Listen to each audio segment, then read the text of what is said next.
रुचकर रसोई व्लॉग्समध्ये तुमचं स्वागत आहे। आज मी तुम्हाला मेथकुटाची रेसिपी करून दाखवते।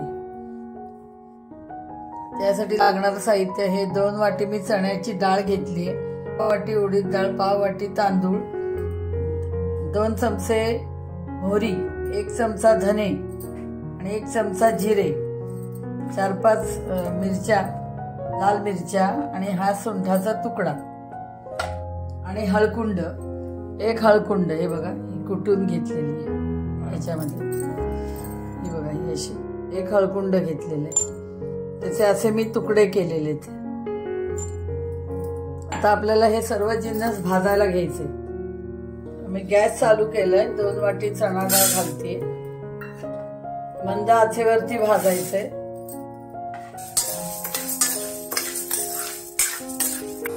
आता आपली ही डाळ भाजून झाली आहे, जास्ती भाजायची नाही, वास यायला लागला की लगेच गॅस बंद करायचा आहे आणि मंद आचेवरती हे सगळे पदार्थ भाजून घ्यायचे। 1 वाटी उडीद डाळ घेतली, ती आता आपण भाजून घेऊया। डाळ भाजून झाली, उडीद डाळ आता आपण ह्या प्लेट मध्ये काढलेली आहे। आता तांदूळ 1 वाटी, तांदूळ 1 वाटी घातलेत, ते भाजून घेऊया।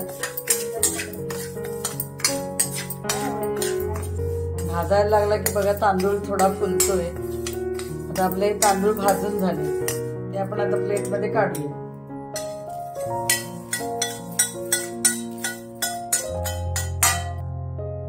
मोहरी भाजायला घेऊ, काळी मोहरी घेतली 2 चमचे, त्याच्यातच आपण आता धने घालायचे 1 चमचा, त्याच्यातच आपण 1 चमचा जिरे,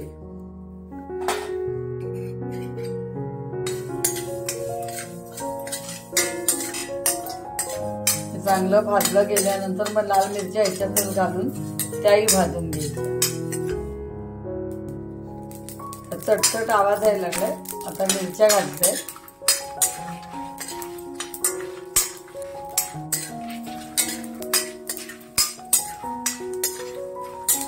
मिरच्यांचं आवडीप्रमाणे आहे किती घालायचं, मेथकूट कधी तिखट नसतं, म्हणजे जास्ती मिरच्या घालू नका। आपलं आता हे भाजून झालंय,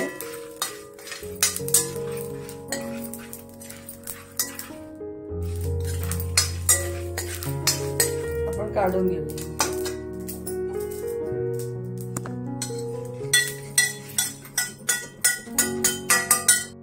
आता आपण हळद आहे ती भाजून घेऊया।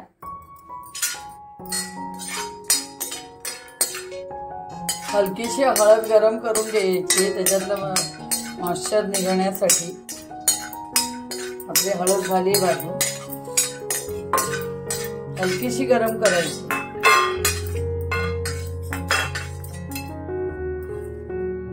सगळं असं गार करत ठेवायचंय। गार झाल्यानंतर मिक्सरला लावून बारीक दळून घ्यायचंय।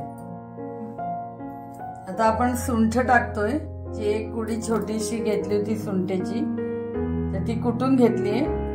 ही भाजायची नाही, ती तशीच टाकायची।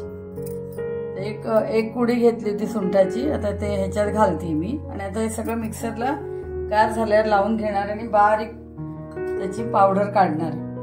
तर अशा पद्धतीने मी तुम्हाला मेथकूट करून दाखवलंय। हे मेथकूट मऊ भात असतो त्याच्याबरोबर चांगला लागतो। तूप मेथकूट भात म्हणतात, जे कोकणामध्ये या पद्धतीचं जेवण जेवलं जातं। तर गरम गरम मऊ भात करायचा। आटवल भात जो म्हणतात, जो मऊ भात असं जरा पातळसर असतो, तर त्या भातावरती तूप घ्यायचं आणि मेथकूट घ्यायचा। असा पद्धतीने मेथकूट खाल्लं जातं। दुसरं पोळीबरोबर पण खाल्लं जातं। तेल, मेथकूट आणि मेथकुटामध्ये मीठ घालायचं आणि ते पोळी लावून खायचं। किंवा दुसरं दही मेथकूट, असं डांगर बनवता येतं। दही मेथकूट आणि थोडंसं त्याच्यात मीठ आणि साखर असं घालून ह्याचं डांगर बनवता येतं आणि डावीकडे जेवताना घेता येतं चवीसाठी। दुसरी गोष्ट, मसाले डोसा, त्याच्याबरोबरही हे मेथकूट मसाला डोस्यावरती घातलं तरी चालतं। आणि अशा पद्धतीने वेगळ्या पद्धतीने मेथकूट खाल्लं जातं। आणि ही रेसिपी, हे जे मेथकूट आहे हे खूप हेल्दी आहे। हे रोज खाण्यामध्ये यायला पाहिजे असा हा पदार्थ आहे. आता आपण हे मेथकूट आहे ना बरणीमध्ये भरून घेऊ. गार झाल्यानंतर हे भरायचंय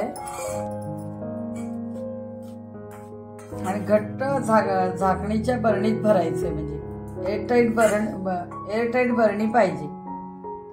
बिलकुल हवा जाता कामा नये. महिन्याने महिने मग हे मेथकूट राहतं. जेव्हा आपण करतो तेव्हा थोडंसंच करायचं. 1-1 किलोचं वगैरे असं करून नाही ठेवायचंय. साधारण पाव किलोची बरणी भरायची. पुन्हा संपलं की पुन्हा करायचं. कारण जेवढं फ्रेश कराल तेवढं ते चांगलं लागतं चवीला. नाहीतर मग नंतर चव उतरते. तर अशा पद्धतीने मी बरणीत काढून ठेवते. मी जसं तुम्हाला दाखवलंय तसं तुम्ही करून बघा. कसं झाली माझी रेसिपी ती मला सांगा कॉमेंट्सद्वारे. आणि रेसिपीला लाईक, शेअर आणि सबस्क्राईब करा. थँक्यू.